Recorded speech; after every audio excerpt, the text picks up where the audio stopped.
Hey, what's up, everybody? It's Stephen A. Williams, president and founder of the creditrepairshop.com. And in today's video, we're going to talk about Portfolio Recovery Associates, LLC, a national debt collection firm that has purchased billions of dollars worth of debt and trying to collect on it from consumers, credit card debts, all type of debts. And this video is so juicy with information and on just stuff that you can use to fight back against portfolio recovery. If you have a debt collection letter or if portfolio is trying to sue you in court, you need to pay attention to this video. I'm going to have to break this up into several parts also because there's so much that's in this lawsuit. I mean, we're talking about 60 pages. I don't want to have the video be too long, but what I've done is I've read through it Returning visitor. and there's certain ones, certain points. I think I got one, two, three, four, five, six, seven of them that could just get you started on winning your lawsuit or getting them to stop coming after you for a debt. So first, this was from the Consumer Financial Protection Bureau, and it has here this was a administrative proceeding, and this is where they've had their finding. This is where they've lost, and this is where they're just saying, "Hey, this is what we found, and this is what's going on." So let's skip down here. I don't want to. Let's see. I want to get straight to the juicy parts.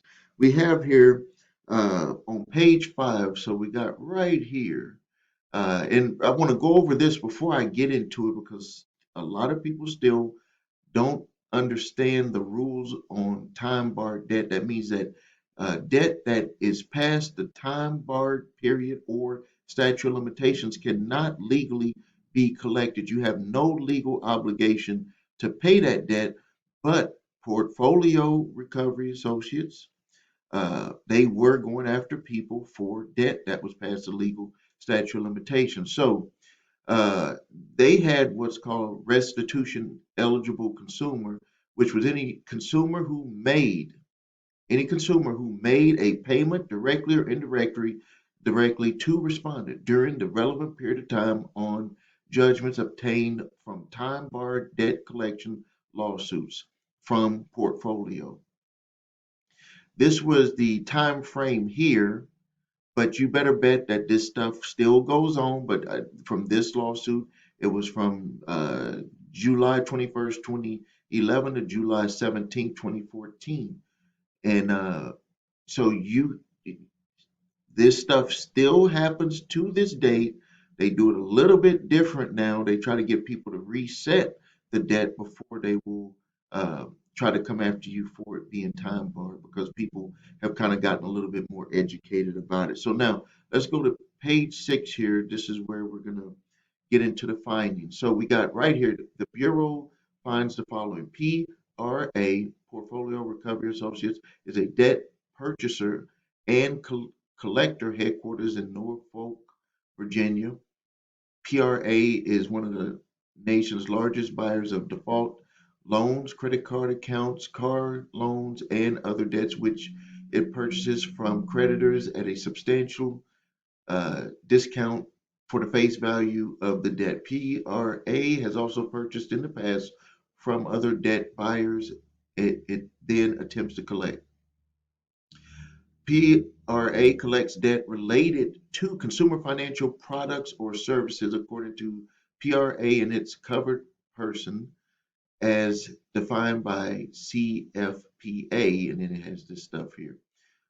Debt collector defined, and this is what Fair Debt Collection Practices Act. So they're just stating that they are a debt collector. It says here in 2013, Portfolio Recovery purchased more than $4.7 billion in charged off debts from banks, consumers, auto finance companies, and retail merchants.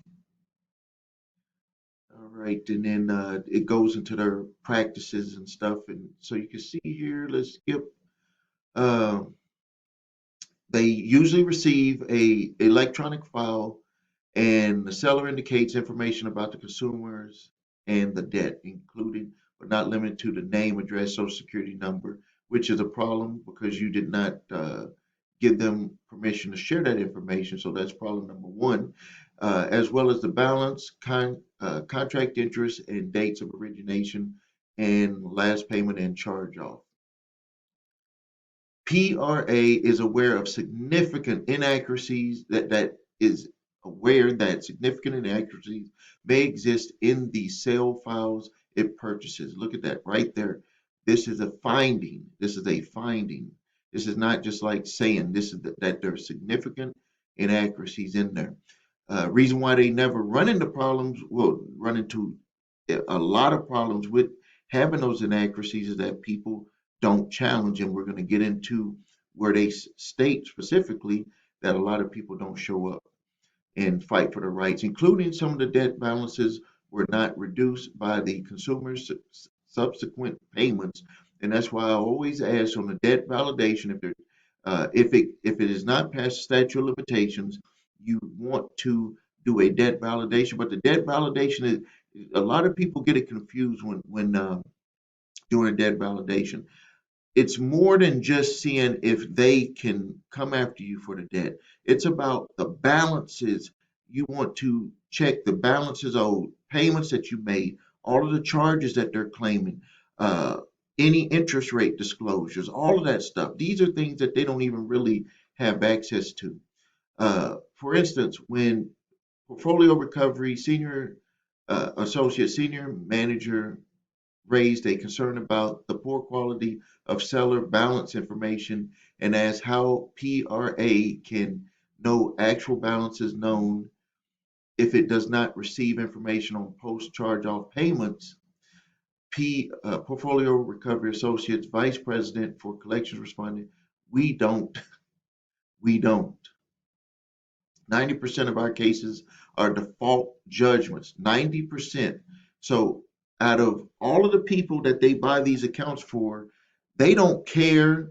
They don't want to care. They don't have to care because only 10% are going to even attempt to fight them, and 90% of the people will not even uh, show up to court.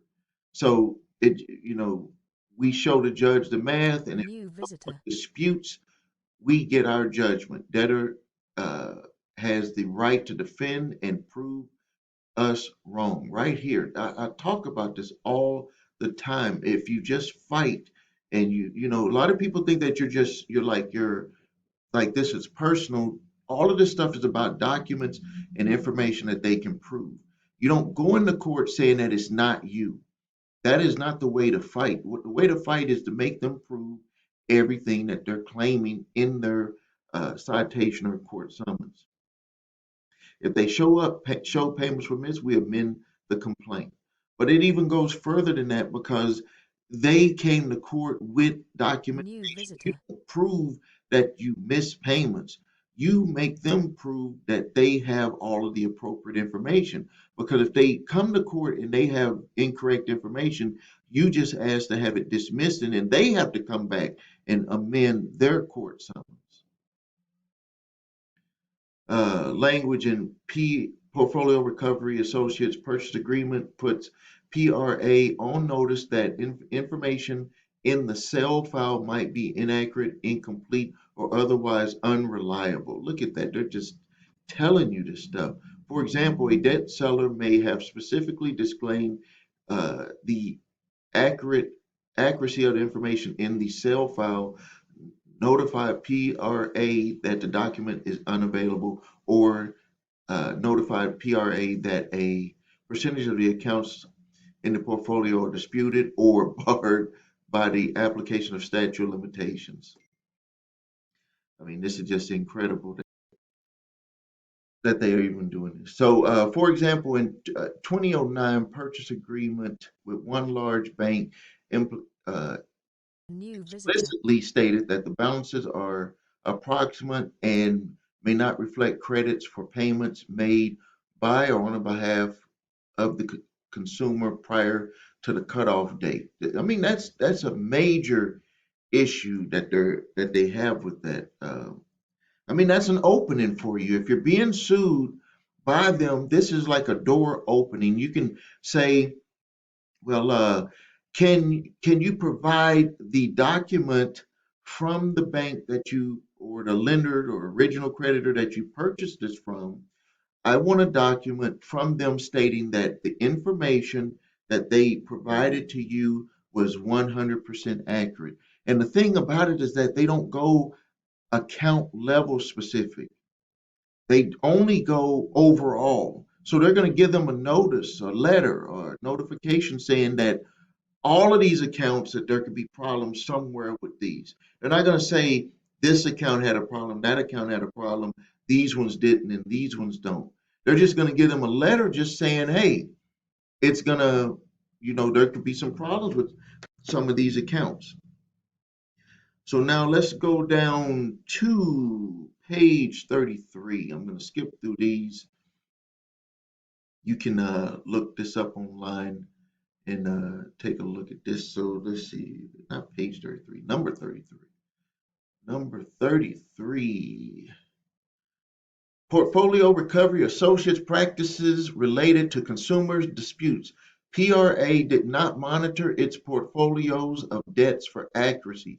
PRA relied primarily on consumer disputes to determine whether a portfolio was unreliable and would assume its accuracy unless consumers came forward with evidence. This is not how can when you say evidence, this is where it's very confusing. This is like a gray area. If you're disputing with your, let's just say that you're disputing with the credit reporting agencies that the information on here is inaccurate, uh, you don't you don't have to give them information that it is accurate, to make it accurate. They have to say and prove 100% with the information that they've provided. They're the ones that placed it on your credit reports. They're the ones that sent you the letter in the mail. They're the ones that took you to court. Why should you help them out to come after you and make adjustments and corrections and stuff like that? That is not your job to do that. That would be like someone going into court and you're actually on the team of the of the team that's trying to sue you. You don't give them stuff to help them sue you. You don't do that. So you make them prove. So right here it states that they were not even when we or you or anyone else was sending in disputes to them, to the bureaus or directly to them, that they were trying to say that you have to prove that it's inaccurate, and that is not the case. They have to prove the information that they got was 100% accurate, and I'm showing you ways to even go deeper on diving in on how to challenge the information that they've submitted to either to the court or that they've sent you a letter. Whereas this is the way that you can deep dive into making them prove that what they've done is accurate to be able to come after you for money that they're trying to collect. It says here, prior to February 2013, PRA did not routinely routinely uh, request account level documentation if a consumer disputed the debt in writing more than 30 days after PRA sent a notice of a debt pursuant to Section 809, which is that they have to send you that letter, and then if you have your right to dispute it. PRA did not investigate oral disputes. What did I tell you? Do not eat. They might have to dispute an oral dispute depending on the laws in your state. But I'm just telling you, you don't dispute anything orally. It's showing you right here. PRA does not investigate oral disputes. You have to put it in writing. All right, let's go down to page 10. Page 10. PRA practices related to obtaining consent to computer dial consumer cell phones. In short, they cannot dial your cell phone without your permission. PRA representatives sometimes use a computer dialing system to place calls to phone numbers associated with PRA accounts. Federal law prohibits using an auto dialer to dial a consumer's cell phone without that consumer's express consent. So right there, if you get a phone call and it's saying that this is an attempt to collect the debt and please call this number back, they've already broken the law because you know you didn't give them consent. But a lot of people don't know. So that's another check mark on what we need to put in, what we need to watch out for when dealing with any debt collector when you're getting those calls. So they actually have to have a human being call you the first time, and they have to send a letter the first time, and then they have to have someone call. They cannot call you first. So now let's go down to page 11. Legal action. This one here is something that I have in my letter that let's see, is it that part there? Legal action by attorney was for okay, here we go.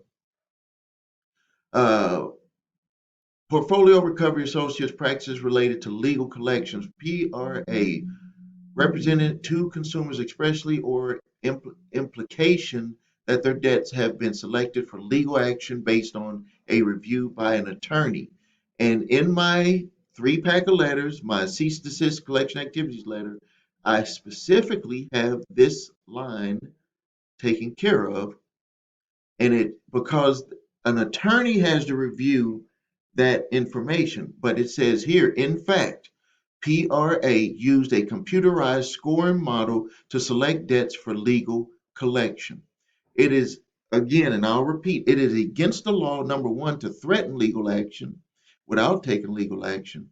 But here we find here that it's actually against the law to say that an attorney reviewed your file for legal action when an attorney did not review your file for legal action. And I did know that, and that is in my cease and desist collection activities letter, which I will show you how to get for free in a few minutes.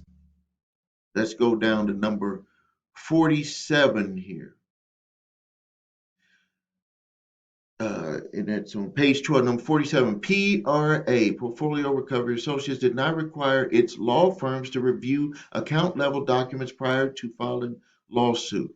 In my cease and desist collection activities letter, I specifically have a line that states that did the attorney that is filing the suit, and this is also in the uh, court summons uh, response letters that we response to a court summons complaint that we put together for our clients, is that did the attorney, did the law firm look at the suit, or did they just get the information and file suit? It says here that Portfolio Recovery did not require its law firms to review account level documents prior to filing suit. PRA prohibited them from contacting the original creditor or debt seller directly to request such documents. PRA does not review pleadings before outside counsel. Let me just tell you the deal on this. Portfolio don't want to show them information from the original creditor because they don't want to let them know what they bought the debt for, and they don't want to get any more competition into this business. They want to buy it and send it over there, and you split the profits that way.